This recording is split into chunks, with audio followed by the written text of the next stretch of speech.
Hi folks, we are starting out Unit 5, and in this unit we're going to learn 3 big rules that will help us to be able to take the derivative when we combine them together with all of the basic derivatives we did in Unit 4, that we will be able to differentiate basically any functions that we're going to come across.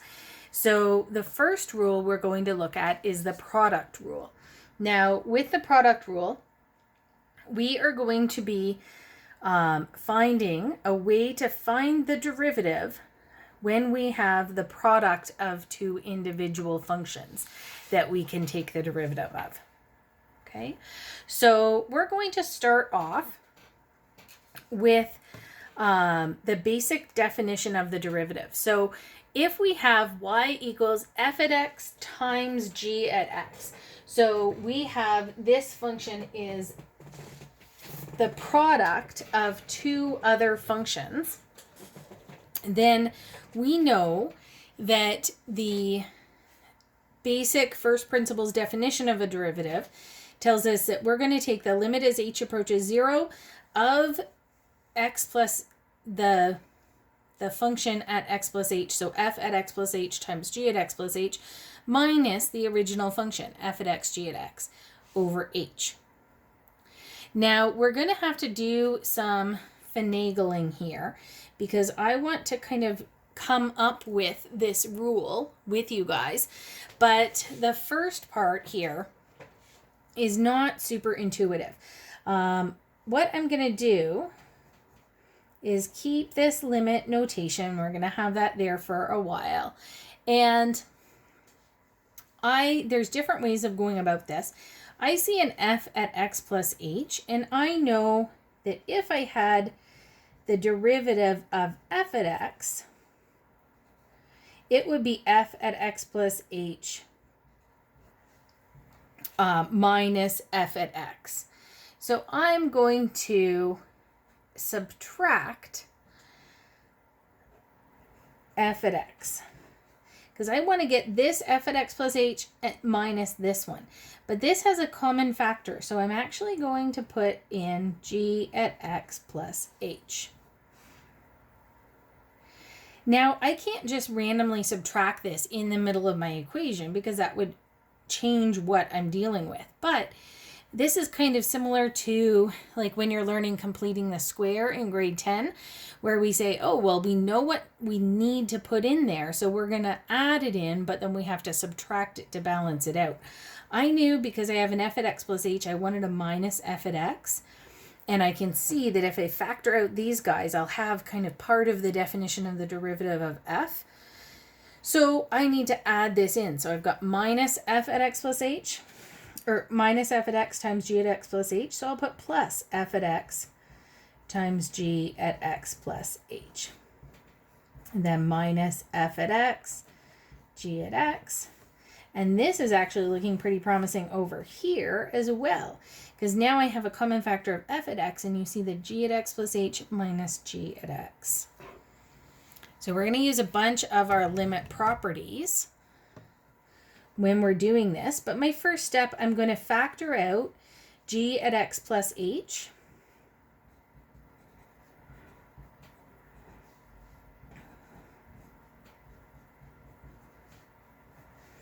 And then I've got, maybe big bracket there, f at x plus h minus f at x. I'm going to break apart this limit into two pieces.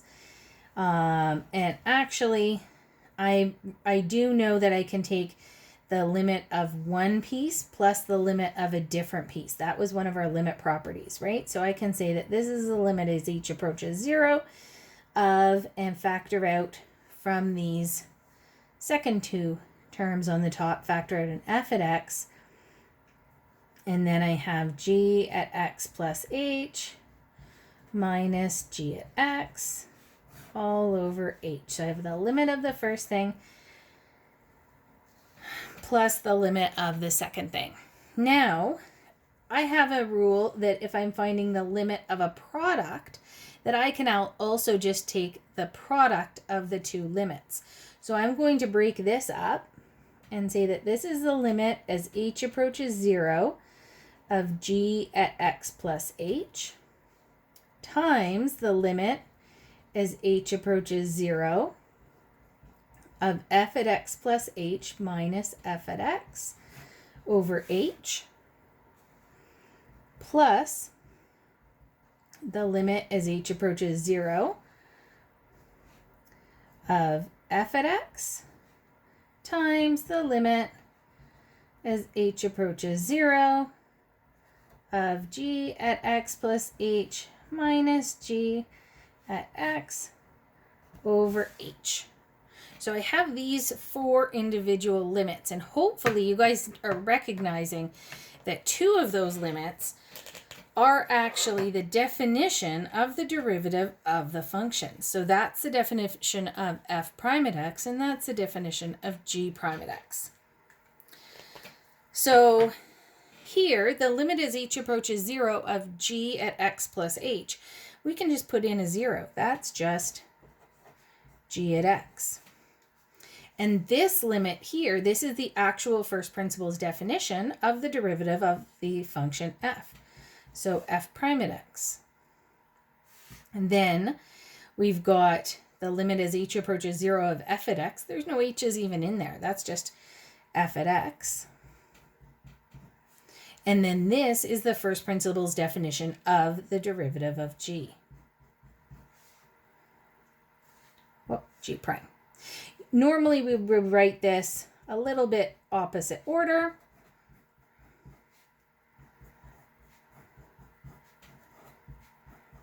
Like that. So that is the product rule.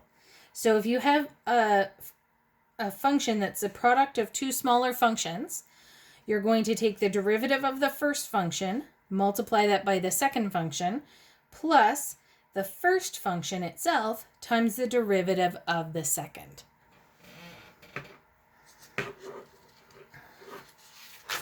And that just kind of writes it out in words for you. So f prime at x for a product is the first times the derivative of the second plus the second times the derivative of the first. The order here can go either way. Okay, we're just adding them together.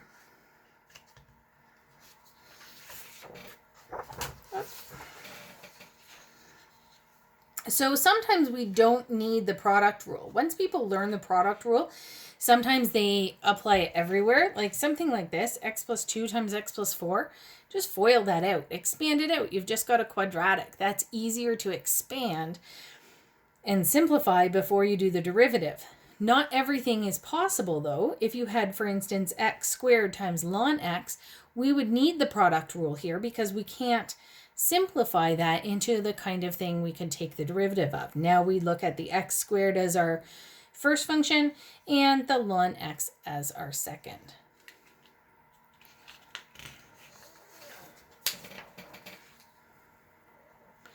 Okay, so calculate the first derivatives. We're going to do these with the product rule, even if they maybe don't need the product rule. Like especially this one is not so bad. We could just FOIL that out. We could kind of do the first 2 in 2 different ways. And a number of people would kind of spot this and say, but 4 to the exponent x times 5 to the exponent x, that's actually, you can multiply those bases. And it's just 20 to the exponent x. But let's do it both ways and see. Okay, so here, f prime at x is the first 4 to the x times the derivative of the second, which is 5 to the x. And remember, if it's not a base e, we don't have a derivative of the exponent, but we have to multiply by ln 5. Plus the second, so 5 to the x, times the derivative of the first. So that's going to be 4 to the x ln 4. So here we get 4 to the x, 5 to the x, common factoring that out, and we get ln 5 plus ln 4 So we can simplify this is 20 to the x. And remember your logarithm rules. This would be ln 20. So we could have simplified this. It would have been easier to simplify first if we had gone with that route and simplified first. We could have said f at x is 20 to the x. So f prime at x is 20 to the x ln 20. So it's not always a good idea to use product rule, but you will end up with the same answer either way. Okay, same kind of idea here. F at x equals 3x minus 2x squared plus 5 times 4x. So if we did this using the product rule, f prime at x equals, so it's the first factor, so 3x minus 2x squared times the derivative of the second. Derivative of 5 is just 0. Derivative of 4x is 4. So times 4. Plus the second factor, 5 plus 4x, times the derivative of the first. So here we get 3 minus 4x. And I'm just going to expand this one out just so we can kind of confirm that we would get the same answer both ways. So here I'd have 12x minus 8x squared, and foiling this thing out, I'd have 15 minus 20x plus 12x minus 16x squared. We'll do this both directions. So I get negative 24x squared, 12x, and 12x minus 20x. So that's, plus 4x plus 15. So if we had done this the other way and simplified first, so if we had, for instance, just FOILed this all out and then taken the derivative, here we'd have 15x plus 12x squared minus 10x squared minus 8x cubed. So then negative 8x cubed plus 2x squared plus 15. Now we could take the derivative of this one, and we get negative 24x squared from the negative 8x cubed plus 4x and plus 15. Whoops, that should have been 15x in the function. So you see that we get the exact same answer. Now, whether it's easier to expand or simplify first or to use the product rule is kind of up to you, but it's just a good idea to kind of see it both ways. Now, you can't always, right? X squared times e to the negative 3x, we can't do anything with that. So this one we have to use the product rule for. We don't have a choice. So f prime at x will take the first factor, x squared, times the derivative of the second.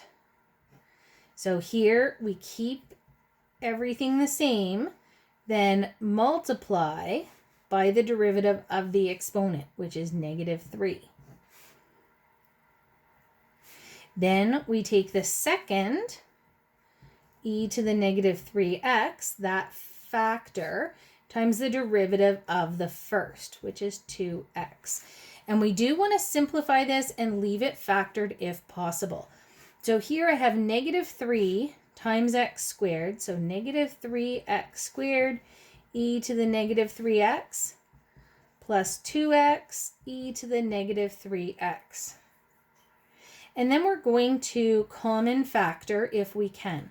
So I see a common factor of x and a common factor of e to the negative 3x.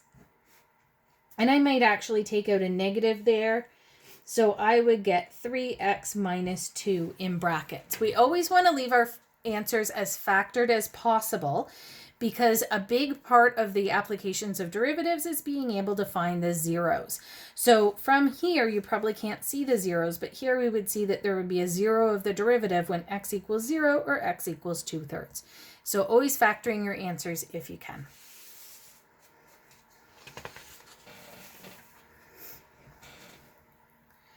Okay, same idea here for D and E. So again, this one, I would never use the product rule for this because I think it's way harder.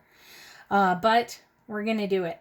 I would multiply this out, especially you've got this 1 over x times x minus 1. So you could get just a 1 there. I think it would be easier to expand this out and simplify, but we can totally just do this. I'm going to go up here and rewrite this function as 1 plus x to the negative 1. I don't like those fractions. I think it's way easier to see how to do that, the power rule, when we have the exponents written as negative exponents. So I get rid of all like my 1 over x's and my root x's I would make into fraction exponents to make this easier. So now dy dx or y prime, doesn't matter. We're going to have the first factor, so 1 plus x to the negative 1, times the derivative of the second. So just times 1. Derivative of x minus 1 is just 1. Plus the second factor, so that x minus 1 bracket, times the derivative of the first. So the 1 is gone, that's a derivative of 0. So the derivative of x to the negative 1. We've got negative 1x and reduce that exponent, and it's negative 2. Okay, I do want to make sure that I simplify here, so I am going to multiply this in and here. So I get 1 plus x to the negative 1. Now I'd have minus x when we multiply, get a different color here to show. When I'm multiplying this in, x to the negative 2 times x, we're adding the exponents, so you get x to the negative 1, which is actually kind of good. That's going to cancel out. And then I get minus 1 times this is plus x to the negative 2. Okay, so these middle terms disappear, and I get 1 plus x to the negative 2. I would probably factor that out. I would factor out x to the negative 2, and I'd say that that's x squared plus 1. So that would be x squared plus 1 over x squared. Just makes it a little bit easier to see where you might have an asymptote in the derivative. Do you have any zeros? Makes it a little bit easier to solve if you have to do some more work with that derivative. I wouldn't be super picky on that though. That's pretty clean if you left it there. Okay. Another example here, we have g to the x, g at x equals x cubed times cos x squared minus 3 sine squared x.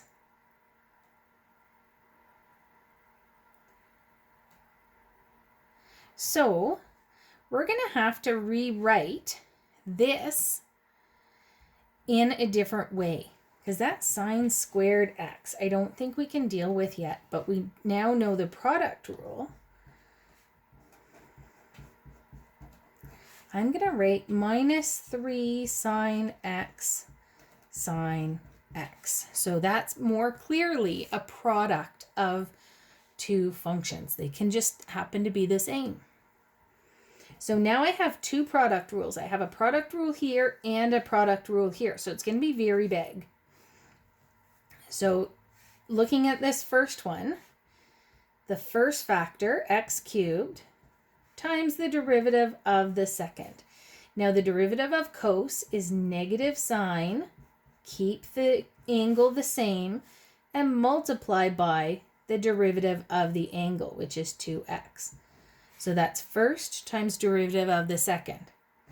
Then I'll say plus the second times the derivative of the first. So then I get cos x squared times the derivative of the first factor, which is 3x squared. Now I have to tackle this thing, and I'm actually going to make this plus and throw that -3 in there because I want this to be one of my factors. And I don't want to have to deal with kind of where that negative is going to go. So now I will do the product rule here and look at this factor as -3 sine x and this factor as just sine x. So kind of clumping that constant coefficient in with one of the factors. So I get the first thing, -3 sine x, times the derivative of the second. Derivative of sine x is cos x, plus the second, which is sine x, times the derivative of the first, which would be -3 cos x. So now we have a fair bit of cleaning stuff up to do. I have back here, I had x cubed, I have that negative, which I want to pull to the front, and I have this 2x that doesn't want to get lost in with the angle. So I'm going to bring that to the front and make it -2x to the fourth with all those pieces. And then I have sine x squared. And again, anything that's a coefficient, put it out front. And then I have cos x squared. Now I have -3 sine x cos x. And then this is also -3 sine x cos x. So I'd say -6 sine x cos x. And I don't think I can do anything else. Don't get mixed up and think that this is like cos squared x. It's not. It's the cosine of x squared. So it's not a cos squared. We don't have any identities that could clean that up anymore.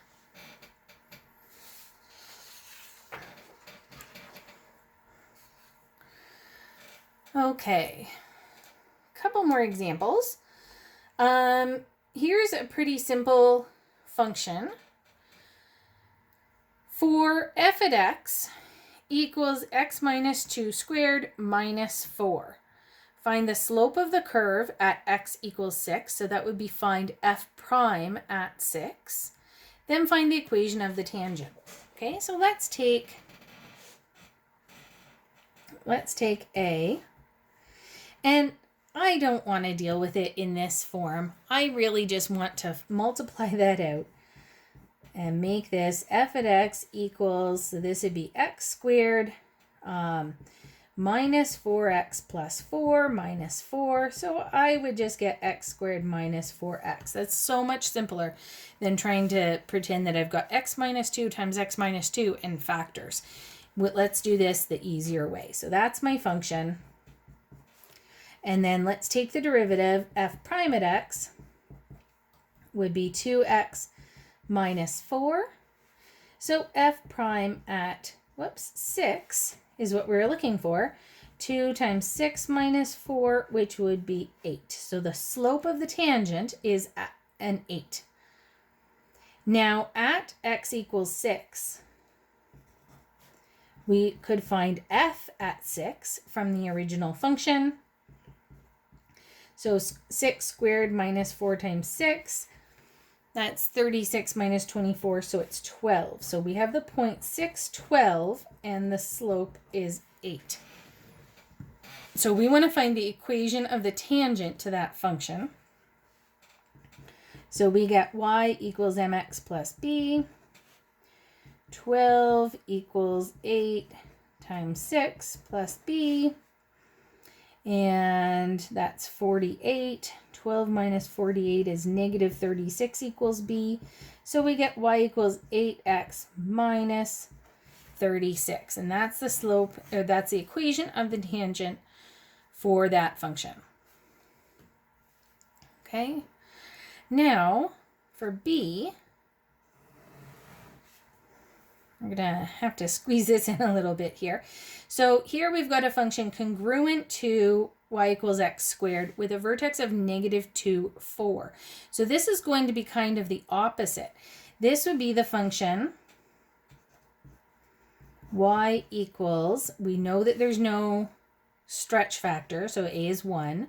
So we have x plus 2 squared plus 4. So here we've got y equals x squared plus 4x plus 4 plus 4 more. And this would be x squared plus 4x plus 8 if we expanded that out. So we can find, again, same idea, slope of the tangent is 2x plus 4. That'll be the same. So the equation of the tangent and normal at x equals 0. So let's just do the tangent. It would be 2 times 0 plus 4. So we get a slope of m equals 4. And that's for the tangent. And we know that the normal is the negative reciprocal. So it would have a slope of negative 1 over 4. This is a bit of a flashback to our vectors work.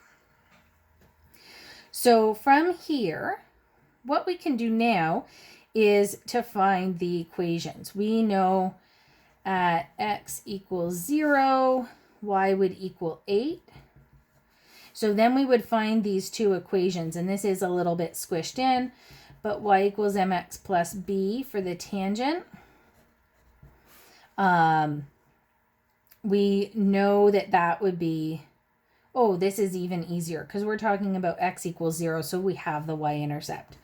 So it would be y equals 4x plus 8 because this point is the y-intercept. I don't have to solve for b. And the normal would be y equals negative 1/4 x plus 8. Okay, so that's how we would get both of those equations. Now, this really is a little bit of a flashback to our vectors. This is asking for the angle between the two tangents, so from part A and B. So the tangent from A was y equals 8x minus 36, and the tangent from B was y equals 4x plus 8. So if you have a slope of 8, that means you have, I'm going to set this in a different color. Don't worry about what your y-intercept is, but you have a rise of 8 and a run of 1, right? That's what slope means. Okay, vector-wise, if we were, because the angle between, that's vectors. So this vector, that direction vector of the line, would be 1 in the x direction and 8 in the y direction. And we're going to do the same idea for here. If we have a slope of 4 for our line, we're going up 4 and over 1. So this vector direction, M2, would be 1 in the x direction, 4 in the y direction. And what we want to do is find the angle between these. So remember, the M1 dot M2 is the magnitude of one vector times the magnitude of the other times cos theta. So we can do the dot product. So 1 times 1 plus 8 times 4 is the square root of 1 squared plus 8 squared times the square root of 1 squared plus 4 squared times cos theta.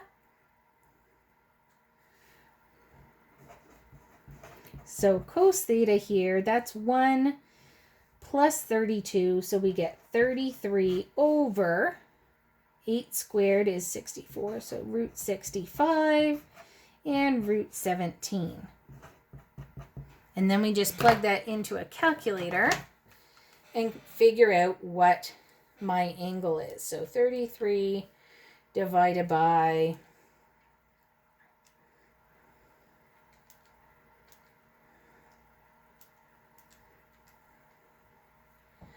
that, and then inverse cos. And here's the trick. We just talked about how in calculus, you're always going to be working in radians. Well, now we kind of want to get an answer likely in degrees. So the angle between these would be 6.91 degrees.